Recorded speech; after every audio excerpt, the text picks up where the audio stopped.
नमस्कार, मैं भूषण आप सभी का भूषण मैथ्स पे स्वागत करता हूं।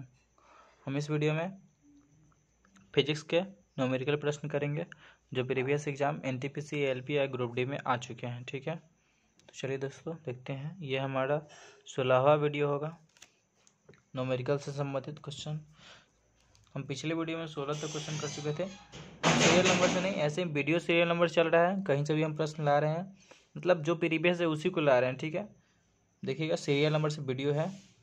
हर वीडियो में 10, 15, 8, 10 क्वेश्चन, 15 क्वेश्चन, 20 क्वेश्चन हम लेकर आ रहे हैं। ठीक है, तो देखिएगा ये फिजिक्स से है, केमिस्ट्री का क्वेश्चन आ गया सामने, तो लिख लिए हैं। देखिए, निम्नलिखित में से कौन सा रासायनिक समीकरण संतुलित है। संतुलित मतलब देखिएगा इसमें अणुओं की जो संख्या होती है, मतलब कोई भी जैसे कि Mg है, तो इसमें देखिए अणुओं की संख्या जो है इसका वो दोनों तरफ बराबर होना चाहिए। इसमें देखेंगे तो 1 mg है, इधर भी 1 mg है, इधर 2 ऑक्सीजन है, इधर 1 ऑक्सीजन है, मतलब ये नहीं होगा बराबर। संतुलित करने का मतलब देखिए इसमें है 2 ऑक्सीजन, 2 हाइड्रोजन, 2 ऑक्सीजन, दो है। इसमें देखिएगा 2 हाइड्रोजन लेकिन 1 ऑक्सीजन है। यहाँ देखिएगा 1 sodium, 1 hydrogen, 2 oxygen, 1 sodium, 1 oxygen, देखिए 2 1 3 3 हो गया, तो 2 1 3 हो गया, लेकिन गलत है। फिर इसमें देखिए 2 मैग्नीशियम है और 2 ऑक्सीजन है। आप कहिए कि इसमें 2 मैग्नीशियम है और 1 ऑक्सीजन नहीं।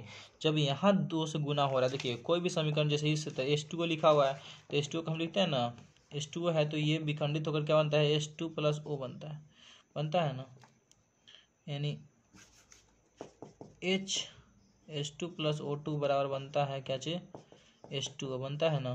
तो हम कहते इसको संतुलित कैसे करें, यहाँ 2 गो हाइड्रोजन है, 2 ऑक्सीजन, इधर देखेंगे क्या ऑक्सीजन, इधर इधर गुना कर रहे हैं, तो आप कहे कथी कि 2 ई तो 4 गो हो गया, लेकिन ई तो 1 गो है, लेकिन नहीं, जब यहाँ 2 से गुना हो रहा है इसका मतलब सब में 2 से गुना हो रहा है। ई हुआ 2 से, इसमें भी हो रहा है 2 से, इसमें भी, तो 2 गो पहले से था, 2 में 2 से हुआ तो 4 गो हो गया, तो इसको भी 4 करने के लिए 2 से गुना कर दिए, बाकी अब भी बराबर हो गया।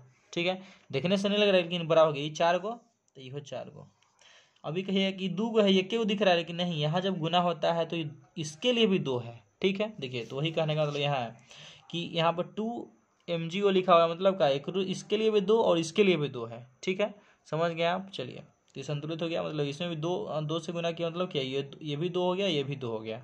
ठीक है, जब आगे लिखा रहेगा तो ये सबके लिए बराबर काम करेगा। समझ गए। चलिए अगला क्वेश्चन हम देखते हैं। तो संतुलित ये है, 1 मिनट, देखिए अगला क्वेश्चन है कि 800 किलोग्राम भार वाली एक कार के वेग को 5 मीटर प्रति सेकंड से 10 मीटर प्रति सेकंड तक बढ़ने के लिए किया गया कार्य, मतलब बढ़ने में जो किया गया कार्य है कि मतलब बढ़ने के लिए किया गया कार्य जो है वो कितना है वो बताइए। मतलब कि 5 से 10 होने में जितना उसको शक्ति लगी है, ऊर्जा लगी है, उसको बताना है। ठीक है, देखिए तो कोई भी जो कार्य हो रही है, देखिएगा तो आप पढ़े होंगे काइनेटिक एनर्जी वगैरह में कि 1/mv² होता है, तो 1/2mv²। यहाँ देखिएगा तो mv² तो करेंगे, लेकिन 2 है और बढ़ रहा है, मतलब कि 5 से 10 हुआ है, तो यहाँ पर अंतर लिखेंगे, जो अंतर हुआ सो तो m और इसका बेग का अंतर, तो बेग पहला का यानी v² - u²। ठीक है, v² इसलिए करते हैं कि जो अंतिम बेग थे 10² और -5²। ठीक है, तो शुरुआती कितना था 10 था, शुरुआती 5 था और अंतिम 10 था, तो यानी 10² और -5²। ठीक है, 1/2 और द्रव्यमान देखिए तो कितना है, 800 kg है तो 800 kg, यानी 800 से गुना कर दीजिए इधर, 1/2 × 800 कितना 800। इसको करेंगे कितना जगह 10² तो 100 और 50 25, यही ना, तो 25 में 100 गया, 100 में से 25 गया तो 75, ये काटेंगे कितना आएगा 400, तो 400 गुना 75, 25 यानी 75 दूनी 150 दूनी 300, 300 और 300 पर क्या सुना 2 को सुनना। ठीक, अब बताइए कि किलोवाट में ऑप्शन है, देख रहे हैं किलोवाट में है, किलोवाट जूल में है। अब बात करते हैं कि किलो जूल में है, किलो जूल, तो 1 किलो में कितना, तो 1000, तो 1000 से भाग कर दीजिए, 1000 से भाग करेंगे तो 1 2 3, 1 2 3, तो बचा कितना 30 किलो जूल आंसर आ गया, कितना 30 किलो जूल। ठीक है, चलिए ये जूल में आया था, किलो जूल करने के लिए क्या करेंगे हम 1000 से भाग करेंगे तो 30 किलो जूल आंसर होगा। चलिए अगला क्वेश्चन है कि 5.6 किलोवाट घंटा बराबर कितना जूल होगा। आपको पिछले वीडियो में बताए थे हम निकाल करके कि 1 किलोवाट घंटा में कितना जूल होता है, तो 1 किलोवाट घंटा में कितना होता है 3.6 × 10 की पावर। अब फिर से बताते हैं, देखिए किलोवाट घंटा यानी 1 लिखा हुआ है, किलोवाट घंटा। अब पूछ रहा है कि 5.6 किलोवाट घंटा में कितना जूल बराबर होता है, कितना जूल के बराबर होता है। तो 1 किलोवाट घंटा में कितना जूल होता है, 1 किलोवाट मतलब 1000, और वाट मतलब वाट। अब पता है 1 घंटा में कितना होता है 60 × 7 मिनट और फिर सेकेंड, तो 3600, तो ये हो जाएगा 3600 सेकेंड हो गया। 3600 सेकेंड और वाट, वाट मिलकर बनता है जूल, तो 3600 और गुने 1000। अब 36 को लिख सकते हैं 3.6 × 10, 1 2 3 4 5 और 5 1 6, तो ये 3.6 × 10 की पावर 6 जूल हो गया। तो 1 किलोवाट में इतना जूल आ गया, इसी को 1 यूनिट बोलते हैं। तो इतना का वैल्यू इतना है, तो इसमें गुना कर देंगे कितना 5.6 से, तो गुना कर दीजिए 5.6 गुने 3.6 गुने 10 की पावर 6 जूल से गुना कर दीजिए, आंसर आ जाएगा। कीजिए फटाफट। अगर गुना कीजिएगा आप देखिएगा कि 6 1 36, 6 1 36 के 6 हासिल कितना आ जाएगा, 6 1 36 के 6 हासिल 3, 6 5 30 और 3 33, 30 3 33, 6 3 18, 18 और 33 कितना, यानी हो जाएगा 51। तो 51 के 1 हासिल 5 और 5 15, 15 5 20, तो 20.16 आ गया 10 की पावर 6 जूल। लिख दीजिए 20.16 है ऑप्शन में, 20.16 है। चलिए हो गया आंसर, समझ गया। चलिए यानी जितना है पूछे 10 पूछे 20 पूछे 100 पूछे 100 किलोवाट, तो अब कुछ नहीं करना है, 3.6 × 10 की पावर 6 से गुना कर देना है। ठीक है, चलिए अगला क्वेश्चन कह रहे 80 किलोग्राम वाली एक वस्तु 60 मीटर प्रति सेकंड की वेग के साथ गतिमान है, तो वस्तु का संवेग ज्ञात करना है। पता है संवेग बराबर एम बराबर नहीं, पी बराबर एम भी, पी बराबर एम भी कर दीजिए, आप तो जानते ही हैं। तो यहाँ पर संवेग बराबर क्या होता है, द्रव्यमान गुणे त्वरण। तो 60 द्रव्यमान कितना है 80 kg और 60 मीटर प्रति सेकंड गुना कर दीजिए, तो 6 8 6 48, 48 पर 2 शून्य मीटर प्रति सेकंड, केजी मीटर प्रति सेकंड ना, केजी मीटर प्रति सेकंड आ गया।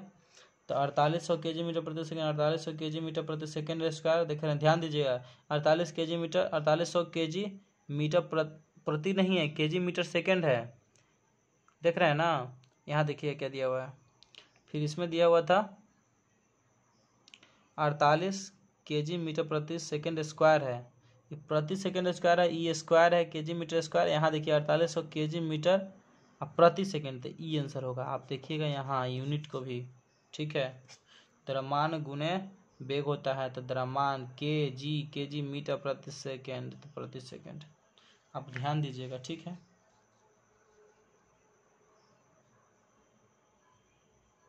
एम में नहीं होता है, एफ बराबर एम में होता है, ये होता है एम भी होता है, पी बराबर एम भी, सॉरी ये पी बराबर एम भी होता है, माफ़ कीजिएगा गलती हो गया, पी बराबर एम भी ये होता है। हम क्या त्वरण बराबर एम में बता दिए, एम में ये हम बता दिए आपको, एफ बराबर एम में होता है, एफ बराबर एम में वही तो कह रहे हैं कि ए एक्सेलरेशन है जो, तो उसका होगा एम मीटर प्रति सेकंड स्क्वायर ना हो जाएगा, मीटर प्रति सेकंड स्क्वायर ए त्वरण का, यहाँ तो वेग है तब ना मीटर प्रति सेकंड होगा वेग का, माफ़ कीजिएगा पी बराबर एम भी होगा, यानी द्रव्यमान गुने वेग, द्रव्यमान गुने वेग त्वरण आ जाएगा, तो वो क्या हो जाएगा बल का परिभाषा हो जाएगा, ठीक है। चलिए सॉरी आगे देखिएगा 21 नंबर, 2 kg भार वाली एक वस्तु 4 मीटर प्रति सेकंड स्क्वायर, देखिए अभी त्वरण है मीटर प्रति सेकंड का, त्वरण के यहाँ त्वरण भी दिया, त्वरण से गतिमान है, इस पर लगेगा बल ज्ञात करना। अब देखिए इस पर लगे क्या चीज, इस पर लगे एफ बराबर एम में, और था पी बराबर एम भी था, क्या चीज पी बराबर एम भी था, ये पी बराबर एम ए है, ठीक है लगा दीजिए। तो एफ बराबर एम में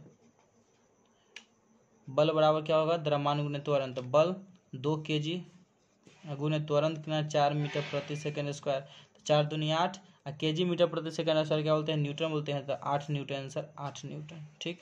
अगला क्वेश्चन, एक गेंद को 20 मीटर प्रति सेकंड के वेग के साथ ऊर्ध्वाधर फेंका जाता है, 3 सेकंड बाद उसके विस्थापन का मान ज्ञात करना है, ठीक। चलिए मतलब उसको बिगा गया है। और 3 सेकंड बाद बताना है कि उसका विस्थापन कितना दूर जाता है। गुरुत्वाकर्षण देखिएगा जी, गुरुत्वीय त्वरण का मान कह रहा है इसमें 10 लेने के लिए। ठीक है, चलिए बनाते हैं। तो आप देख रहे हैं कि क्वेश्चन में दिया हुआ है क्या चीज, वेग दिया हुआ है, कितना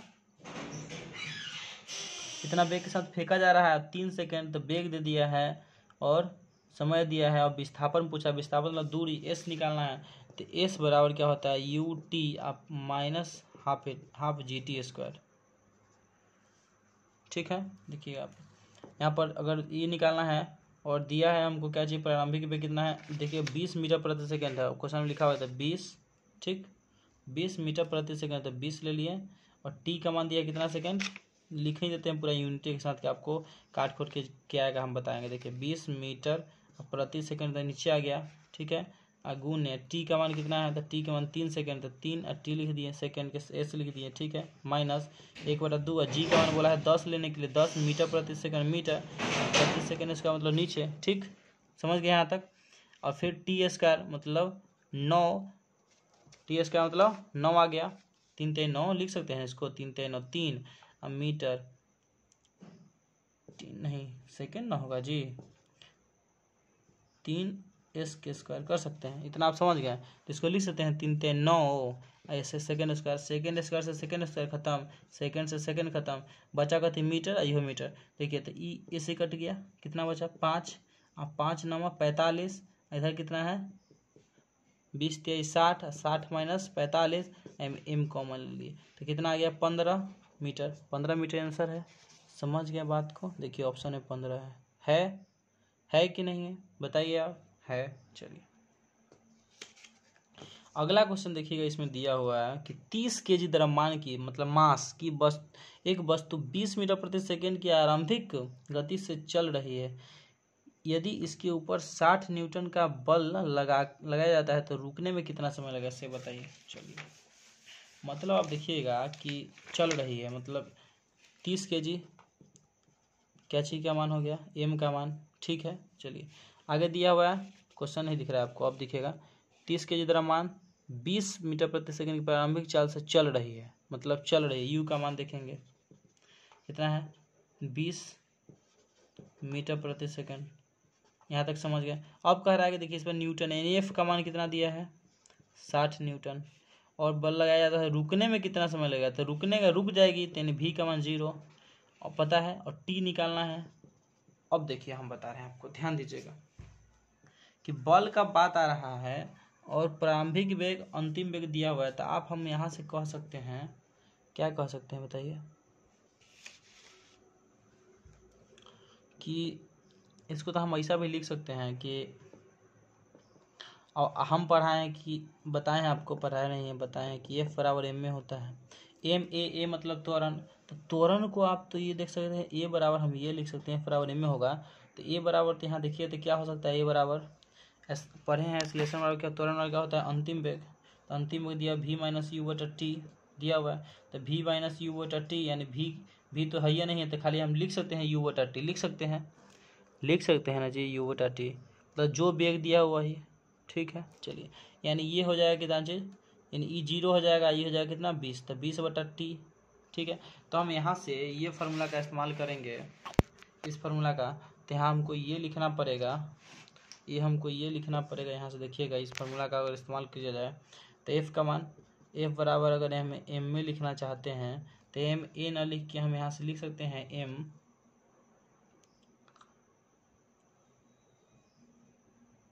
यानी एम द्रव्यमान, और ड्यूरिंग टाइम, ड्यूरिंग जो वेग था उसका वेग बटा जो वेग है, और बटा में क्या लिख सकते हैं ड्यूरिंग वेग बटा ड्यूरिंग टाइम, जितना टाइम लिया, मतलब यहाँ तो यू तो जो भी है, मतलब वेग जो है वेग है, क्योंकि एक तो 0 दिया हुआ है, भी का मान दिया हुआ है, तो हम सिर्फ यू लेके चलेंगे।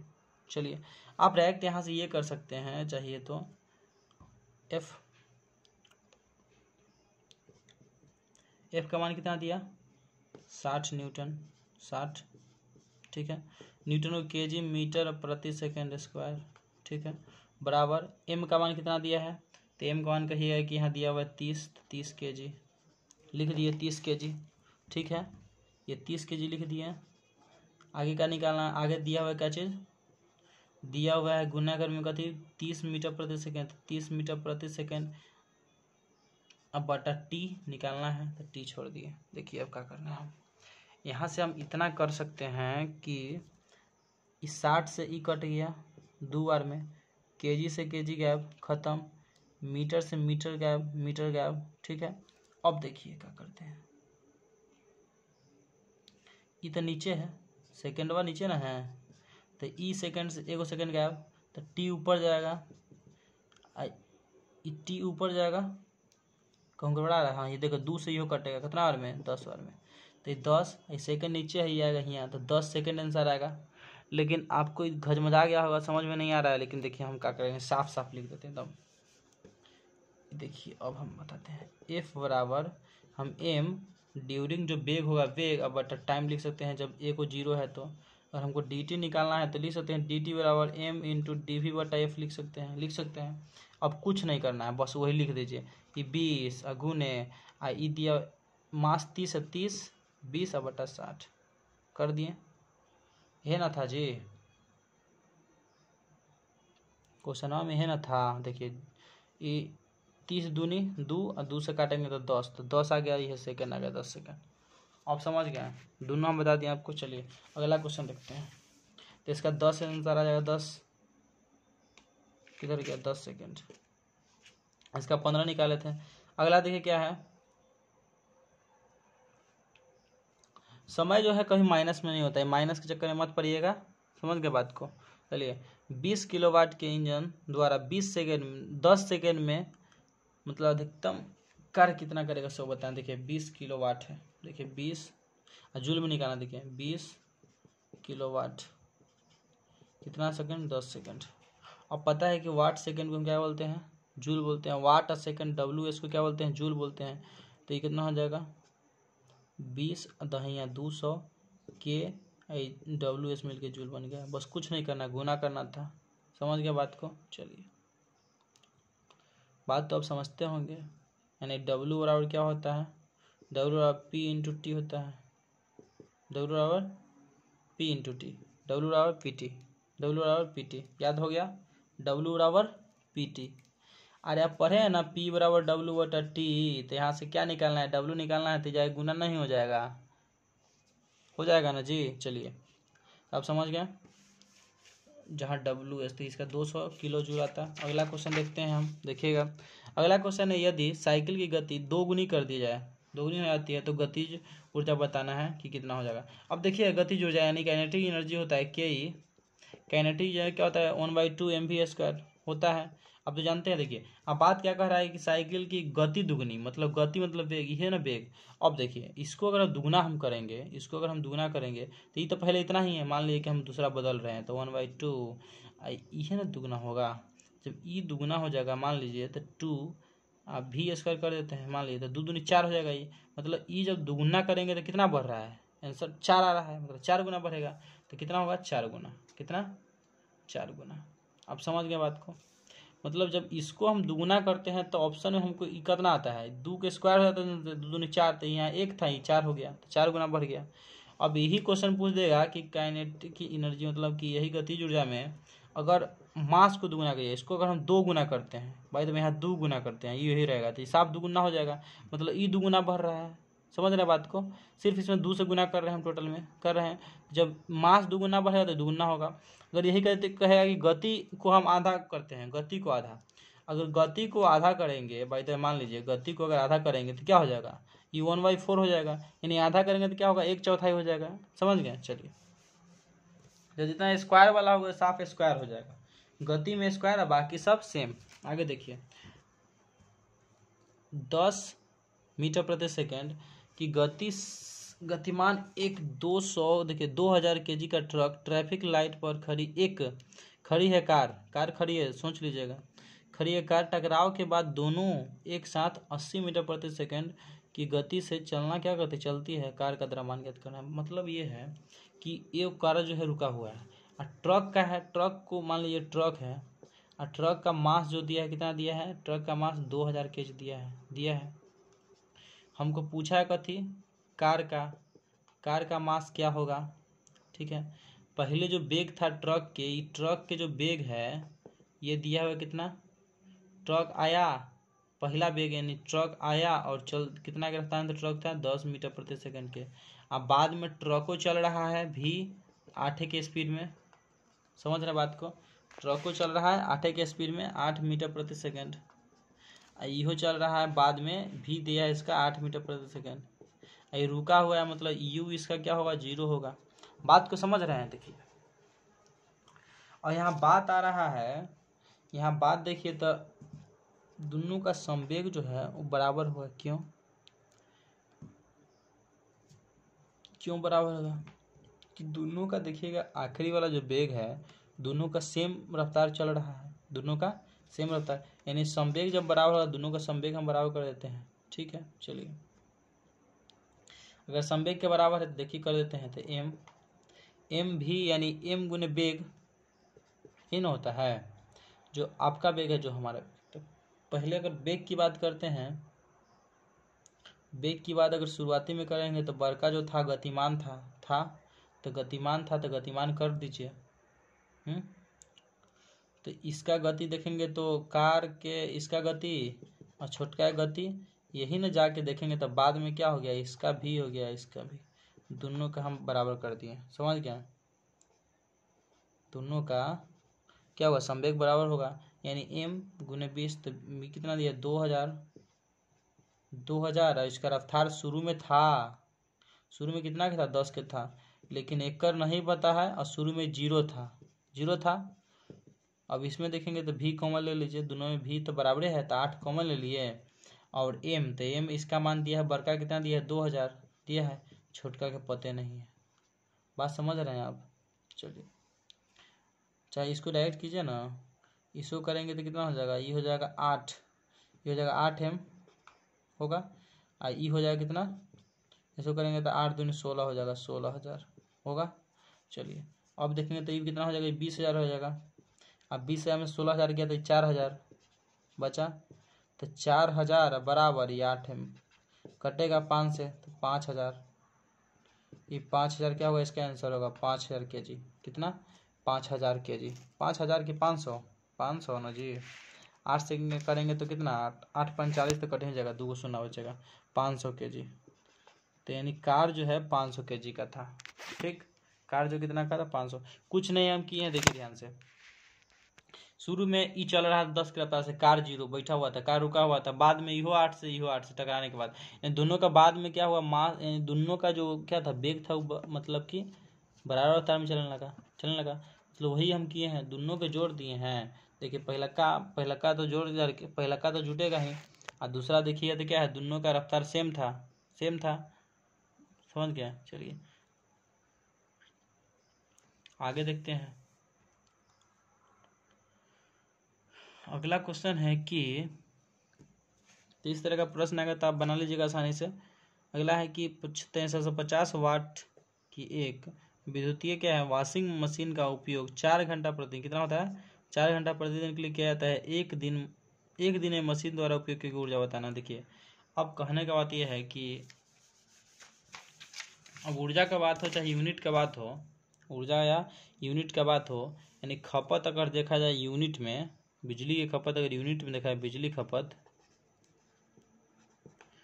खपत की बात आती है अगर यूनिट में, तो कुछ नहीं करते हैं P इंटू टी कर देते हैं। समझ गए, P इंटू टी। देखिए तो P का मान कितना है, अगर खपत हमको निकालना क्या है, बिजली खपत करेंगे तो P इंटू टी। ठीक, तो PT करेंगे तो P यानी पावर कितना है 750 वाट, और गुने T कितना है तो 4 घंटा, प्रत्येक दिन कितना चला 4 घंटा। तो करेंगे तब कितना 75 दूनी 150 और 150 दूनी 3, 75 दूनी 150, 300 वाट घंटा आ गया। अब बताइए वाट घंटा आया है, यूनिट में अगर हमको निकालना है बिजली तो यूनिट में ऑप्शन में यूनिट में है, तो यूनिट के लिए हमको क्या चाहिए तो 1 किलो वाट तक के इसमें आना चाहिए। तो के लिए हम क्या करेंगे 1000 से भाग करेंगे तो क्या आ जाएगा के आ जाएगा, तो यानी 3 kWh यानी 3 किलोवाट। 3 किलोवाट का मतलब 3 यूनिट, 3 यूनिट क्या हुआ बिजली खपत कितना हुआ 3 यूनिट, आंसर क्या आएगा 3 यूनिट। समझ गए बात को। चलिए कुछ नहीं करेंगे, हम पहले पीटी करेंगे खपत के लिए, और हमको जब आंसर यूनिट में लाना होगा तो 1000 से भाग करेंगे। यूनिट इसलिए लाना है, यूनिट को 1 यूनिट बराबर कितना होता है 1 किलोवाट घंटा, तो 1 किलोवाट यानी के लाने के लिए हमको 1000 से भाग करना होगा, 1000 से भाग गया 3 आया था, 3 किलोवाट बराबर क्या होगा 3 यूनिट होगा आंसर। अगला क्वेश्चन देखिएगा, कह रहा है कि सर्वाधिक उपयुक्त विकल्प का चयन करें। बताना है कि देखिए 0 डिग्री सेल्सियस जो है कितने फ़ारेनहाइट के बराबर होते हैं, तो ऑप्शन दिया है आपके सामने, बताइए। तो शायद ये 32 फ़ारेनहाइट के बराबर कहते हैं, होता है कितना 32 फ़ारेनहाइट के बराबर, कितना 32 फ़ारेनहाइट के बराबर होता है। ठीक है, चलिए आगे हम क्वेश्चन देखते हैं। चलिए एक सूत्र हम लिखवाए थे आपको ऐसे करके, 0 - c/100 बराबर 32 - f बटा, इस तरह से लिखवाए थे, उसी से देखिएगा, उसी के अंतर्गत है। ठीक है, हम लिखवाते हैं वो। चलिए एक सूत्र है, फटाफट लिख लीजिए। पैमाना होता है जो, जैसे कि आपको अगर इसमें अगर सी किसी का सेल्सियस अगर दिया हुआ है, सेल्सियस अगर दिया हुआ है तो आप फ़ारेनहाइट में आराम से निकाल सकते हैं इसके अनुसार से। अगर फ़ारेनहाइट में दिया हुआ है तो आप केल्विन में निकाल सकते हैं, केल्विन में दिया हुआ है तो आप कुछ में भी निकाल सकते हैं। ठीक है, चलिए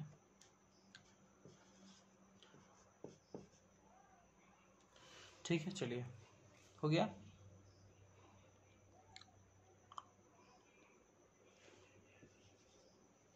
यही है सूत्र, जिसमें अगर देखिए बाई द वे मान लीजिए कि आपको 30 डिग्री सेल्सियस निकालना है, जैसे कि होता है कि 37 डिग्री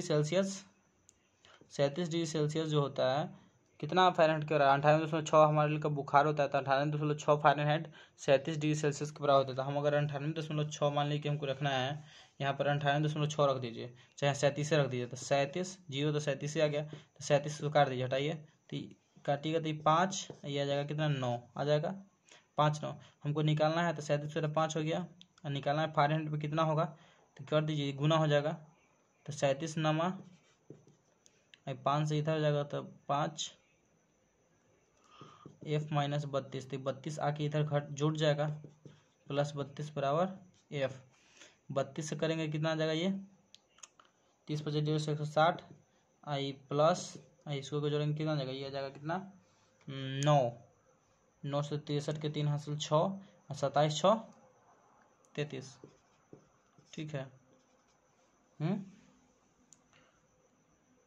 29 27 और 63। चलिए अब देखेंगे इसमें 5 से भाग करना है, जोड़ देते हैं, 3 9 4 अब भागे 5 तक, भाग कीजिए, 9 × 5 = 45, बचा कितना 4 3 तो कटेगा कितना से 40 से, बचा 3 तो 0.0 तो 6, तो 98.6 आ गया। 98.6 कितने के बराबर है 37 डिग्री सेल्सियस के बराबर, निकल गया। तो आप इससे आसानी से निकाल सकते हैं कौन किसके बराबर होता है नहीं होता है। ठीक है, चलिए अगला क्वेश्चन देखते हैं। तो इसका आंसर कितना होगा 32 होगा। देखिए एक बात बताते हैं कि जैसे कि कोई भी चीज़ का जल जो है, जल अगर जमता है, जमना यानी 0 डिग्री सेल्सियस, जल जो है कितना डिग्री पर 0 डिग्री पर जलता है, जम जाता है, जल का जमना यानी जमाव। तो सेल्सियस में अगर देखिएगा तो जल का जमना या कमरे की ताप जो है या बुखार जो है, तो आपको तो बुखार का पता होगा 37 डिग्री सेल्सियस 98.6 वो होता है 310, ये 100 होता है तो ये कितना होता है 212 होता है। अगर बाई द वे मान लीजिए कि 100 सेल्सियस, तो सेल्सियस C - 0 बटा बताए हैं 100, ये हो जाएगा कितना F - 32 बटा कितना 180। अगर ये 100 होगा तो बाकी कितना होगा, तो आप यहीं से देख लीजिए, अगर 100 होगा तो 100 - 0 तो 100 बटा 100 ये आ गया, इधर चल जाएगा तो 180, 180 में से ही 32 क्या होगा, ये 32 आके जुड़ जाएगा, तो 32 जुटेगा कितना आएगा 2 1 100 यानी 212, तो 212 यानी F, यानी ये अगर 100 होगा तो F कितना होगा 212 होगा। साफ आप इसी से निकाल सकते हैं। ठीक है, यही फार्मूला के अनुसार से। अगला क्वेश्चन देखिए, जल्दी जल्दी हम करते हैं, बहुत लेट हो जाएगा। आगे देखिए, यदि 50 वाट का बल्ब क्या है 1000 जूल की ऊर्जा उपयोग करता है तो बल्ब द्वारा मतलब बल्ब कितना सेकंड चला है वही दिखाना। देखिए कुछ नहीं है, यानी आपको हम उसी दिन बताए हैं। देखिए 50 वाट और जब जूल दिया हुआ है तो जूल दिया हुआ तो जूल किसके बराबर होता है, जूल बराबर FS होता है, मतलब कथी यानी WS, तो ये गुना हुआ है, जरूर इसमें गुना हुआ है, कथी से S से गुना होल है, तो हम भाग कर देंगे। तो यानी देखिएगा नहीं ये क्या है, इसका मान क्या हो, ये W का मान है, W का मान है हमको निकालना है पी टी, तो डब्ल्यू बराबर पी टी, यानी निकालना क्या है टी, तो टी बराबर क्या हो जाएगा डब्ल्यू बराबर पी टी होता है ना। अब पी बराबर क्या होता है डब्ल्यू बटा टी होता है, हमको निकालना है टी, तो टी बराबर क्या हो जाएगा ये जाएगा डब्ल्यू बटा पी हो जाएगा पी, यानी 100 यानी 1000 जूल अब बटा क्या चीज़ देखिए 1000 जूल अब 50 वाट, तो 50 पी वाट में है तो ये वाट हो जाएगा। ये जूल को हम क्या लिखते हैं वाट सेकेंड, वाट से वाट खत्म, 50 से ही खत्म, 5 से तो 5 दूनी तो 20 सेकेंड आ जाएगा आंसर। 20 सेकेंड है, 20 सेकेंड 20 सेकेंड 20 सेकेंड है। देखिए यदि ऊर्ध्वाधर, देखिए क्या है अगला क्वेश्चन है, ऊर्ध्वाधर रूप से ऊपर की ओर फेंकी गई एक गेंद 12.5 सेकेंड बाद जमीन पर वापस आती है, तो बताना है वह वेग ज्ञात करे जिसके साथ इसे ऊपर मतलब ऊपर की तरफ फेंका गया था। देखिए 12.5 सेकेंड के बाद क्या होता है जमीन पर वापस आती है, तो बताना है कि जो फेंका गया था जिस समय उसका रफ्तार मतलब कितना रफ्तार से फेंका गया था। देखिए तो रफ्तार अगर देखा जाए बात है, देखिए यानी यहाँ देखिएगा हम निकाल लेते हैं यही ए बराबर इसी फॉर्मूला पर v माइनस यू बटा टी पर हमको दिया हुआ क्या चीज़ ए के दबाते नहीं है 12.5 सेकंड दिया है। कोई भी वस्तु हम फेंकते हैं तो देखिए ई ऊपर जाएगा तो ऊपर जाएगा यानी भी तो जीरो हुआ होगा, आपको पता है भी जीरो होगा क्योंकि ऊपर जो जाएगा अंतिम वेग तो जीरो होगा जहाँ तक हाईएस्ट ऊंचाई पर, और ए तो ए छोड़ दीजिए। तो निकालना है क्या चीज़ यही निकालना था। देखिए तो यहाँ से अगर हम बात करते हैं इसी पर हम रख देते हैं सबको, तो ए बराबर क्या होगा यानी हमको निकालना क्या चाहिए यू निकालना है, तो यू बराबर छोड़ देंगे तो ये गुना हो जाएगा, आके इधर गुना होगा ना जी, इसमें गुना होता है ए टी बराबर भी माइनस यू। अगर यू निकालना है तो यू को उधर ले आते हैं बाकी को इधर ले आते हैं, ठीक चाहे अगर बात वही होगा ना।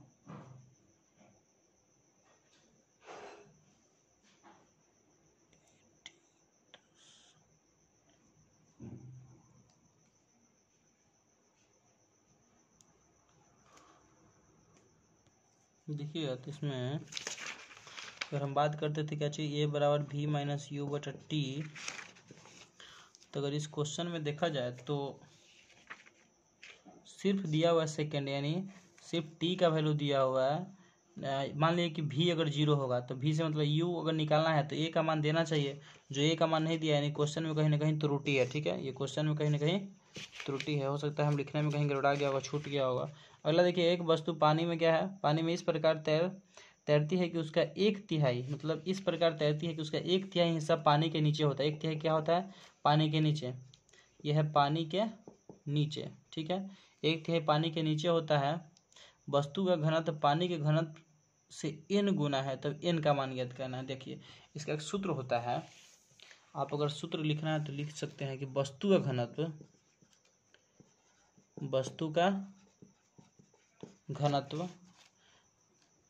का घनत्व है डेंसिटी बटा जल का घनत्व, क्या चीज जल का घनत्व बराबर होता है कि जल का मतलब वस्तु का जल में डूबा हुआ भाग, वस्तु का जल में डूबा हुआ नहीं दिख रहा है, यह है जल